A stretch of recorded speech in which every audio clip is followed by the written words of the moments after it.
e4, e6, d4, and knight c6, allowing pawn to d5 to be played. This, ladies and gentlemen, feels illegal to play, but that's what I like, and that's what I'm going to do in today's video against any random opponent with black pieces. And as always, I intend to sacrifice my knight on e5, and I'm not going to lose. Watch. Right, so playing against a 2177 rated opponent, the idea is to start with knight c6, allowing for d5 to happen. Yes, this is another thing you're going to see after playing knight c6 on move 1 against the queen's pawn game. So what are you supposed to do? Go pawn to e5 immediately, so that if d5, yes, you now give a check with your dark squared bishop. The idea is to get rid of your dark squared bishop and relocate your queen's knight to the king's side. e4. So first, it is safe to play pawn to d6. Why? With pawn to d6, you are just stopping white from playing pawn to c5 or pawn to d6 themselves. So just go pawn to d6. Yes, you can play knight g6, even knight f6, but when we speak of tempo, you just have to play pawn to d6. Oh, wait a second. This is a 1+1 bullet match. Why was I, wasting my time giving commentary? I didn't know that this was a bullet match, you guys. And I didn't intend to play a bullet match.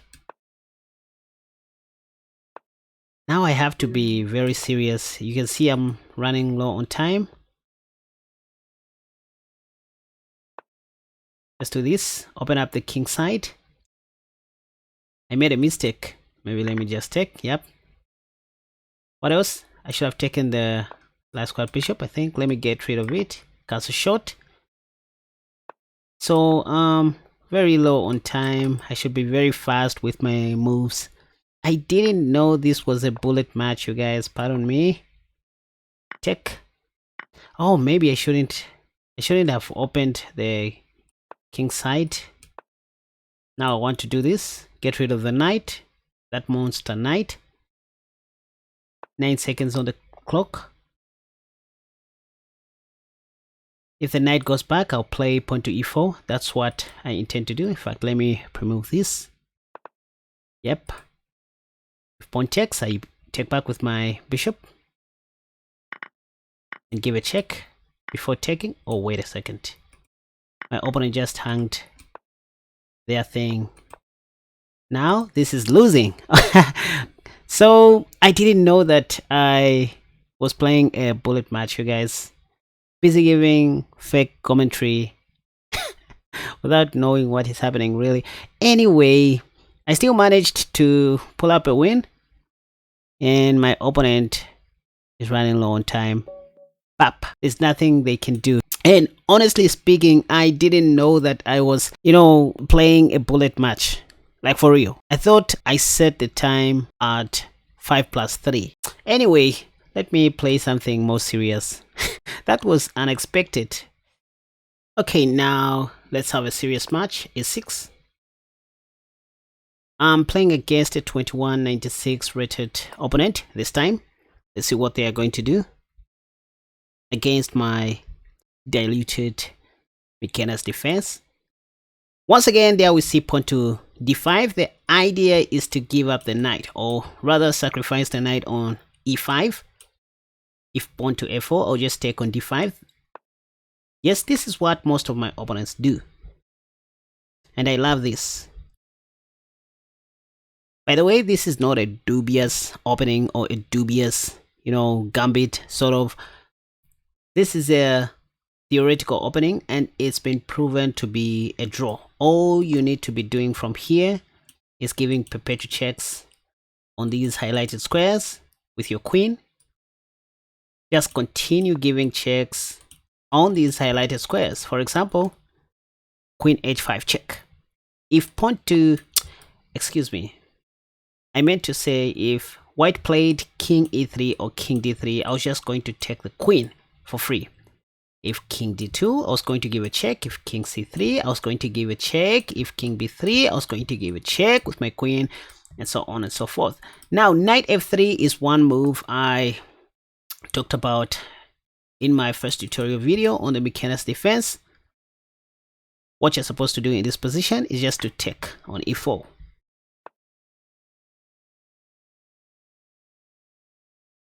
And this is winning for black, but it's just a matter of converting. In this position, you just need to take back, getting back your piece.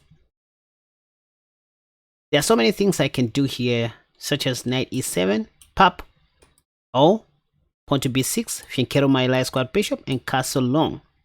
I find this to be awesome. Let me try pawn to b6. Knight e7 is also fine. You see, I can't develop my dark square bishop on any of these highlighted squares. That will just be super passive for my position. So b6, just want to fianchetto my bishop and castle long. Never mind about my arrows. I mean, who cares about these things? You know the information I'm trying to display anyways. By the way, after pawn to b6, just in case white played queen d5, I was prepared to go rook b8 and put my bishop on b7. Then bam. So white did the right thing, I guess. What did they do? Knight c3. Now I can fianchetto my bishop. There is pressure on f3. I guess we're going to see bishop g2. By the way, this is the easiest way to castle long if you think about it. And this is one thing I like about the Mikenas defense anyways. Pop. Next, pawn to d6. Take on d6 with my bishop. And go home. Why do I do these things? By the way, I have bishop c5. Great, there we see bishop f4. I don't know what this move is all about, but I can play bishop c5 if I want, or just continue with my previous plan of putting my knight on e7. This is another plan you want to, master in the Mikenas defense. You need to get used to these kinds of moves. I feel great. Life is good for me. LG. What? I am playing against a Christian. I guess this is just a nickname, a username on Lichess. Christian Sloper. There we see rook a d1. But this allows me to play knight f5 though. I don't know what my opponent was doing. Oh, maybe I should have played knight g6, but anyway, that was going to be a 1-0 move if you think about it. So queen d2, and now I can attack the bishop, right? It's all about attacking with the Mikenas defense. Just continue attacking. If rook g1, I win the game like this. Pap, I'm gonna take the rook, and my opponent's so. Yeah, clearly I'm winning this game. My opponent didn't play their opening very well, their opening stage. The Mikenas defense can be quite confusing to, many people, especially in the opening stage. If you think about it, they don't know what the hell is happening. And this is why I love this opening. I love embarrassing people. I saw this coming, but anyways, this move fails due to bishop takes. Pop! Look at this. I'm going to take back with my queen if bishop takes. Yeah, like this. He who doesn't listen. And now I can win the queen like this, or take the rook on h1. In fact, taking the rook is justifiable because I'm going to come back with check. If king f2, I have bishop c5. Okay, my opponent just resigned.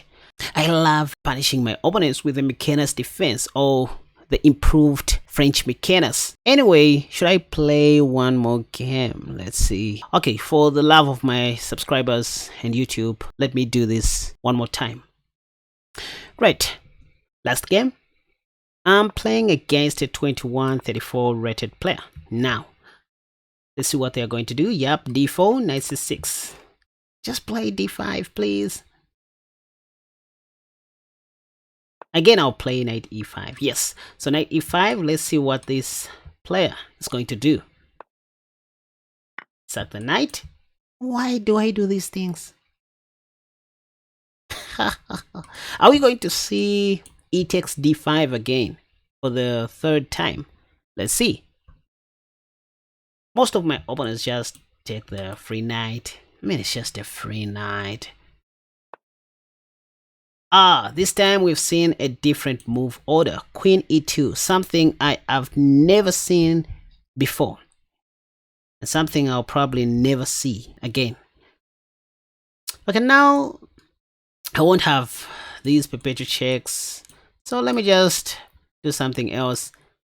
So if your first plan doesn't work, just retreat your knight back to g6. That's the goal. Even though I know there's pawn takes discovery check, but even after that I have bishop e7. Yeah, just bishop e7, d6, I take. In fact, let me do this pre-move. I don't know why most people like doing this. Maybe just trying to mess up my pawn structure and then go pawn to f5 next, but I don't care. Oh, knight f3. The thing is, if I develop my king's knight normally, white will play pawn to f5. By the way, what I was expecting to see was pawn to f5, after which I was going to play knight h4, attacking that pawn. And I guessed I was going to be okay after that. Because if white played something like pawn to g3, I was just going to take back. Take back on f5. So that was going to be okay. In fact, I was going to play king f8 maybe next. But anyways, my opponent played knight f3. And let me play knight h6, just stopping pawn to f5 for good. Next, I'll just cast a shot. Who is ahead in development? I think I am. Let's see what my opponent is going to do now. Pop hop, hip hop, popcorn, popcorn. There we see h4, something I expected to see, but I can just cast a shot.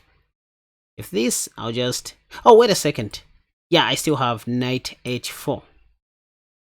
You know, I just cast a shot without, thinking twice about that. Thank God I had knight h4. I'm just gonna take. So that wasn't planned. I just improvised. If anything, I'm just going to exchange knights, play pawn to d6, develop my light squad bishop as highlighted, and go home. Again, I like the fact that my opponent is taking their time to make moves. I can take the knight, but I think knight f5, knight for f5 is more matured, because if pawn to g4 I have that, I don't even have to take the pawn. By the way, that's the whole idea of playing this move. I just want to double attack the rook and the queen. Let's see what else my opponent can do. Let me just give a check. What was the whole purpose of putting their king on f2? Attack the queen. Okay, my opponent's time is ticking down.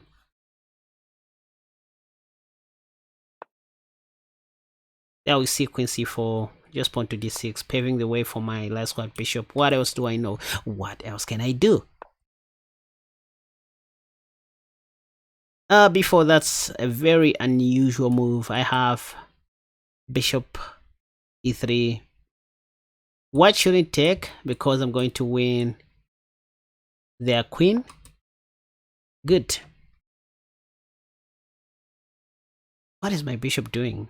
Can I do a little trick in this position? No, it's not working. How about putting my knight here, sacrifice my bishop? I like doing these things, especially to unprepared opponents. See what is going to happen. I just want to win the rook on a1. Wow, this feels illegal. If this happens, I'm going to take a break from chess. There's no way I can just win my opponent's rook on a1 like this. So these are tactics that I always talk about, you guys. Chess is 99% tactics. It doesn't really have to do with, openings or opening traps. It all comes down to simple tactics like these. These are the things that make you guys lose. Okay, so my plan, say if white played something like bishop d3 here, I just wanted to play bishop c1, knowing I had knight check and knight check to win that queen. So that was just a simple tactic, but I guess my opponent saw it. Nevertheless, let me just play bishop back to b6. That was just a little trick to test my opponent's patience. Oh, by the way, if you're looking at this possible checkmate, that's not gonna work due to knight takes g7. Now I have to be serious in this position. My opponent is attacking my knight. I can give a check first before playing pawn to f6, fixing my errors. By the way, this is very bad for white, because now I have a discovery check. Look at this bishop. I'm going to win the queen. Wow, this is the Mikenas defense for you guys. And my opponent just resigned. So what's my conclusion? The French Mikenas is not for the faint of hearts.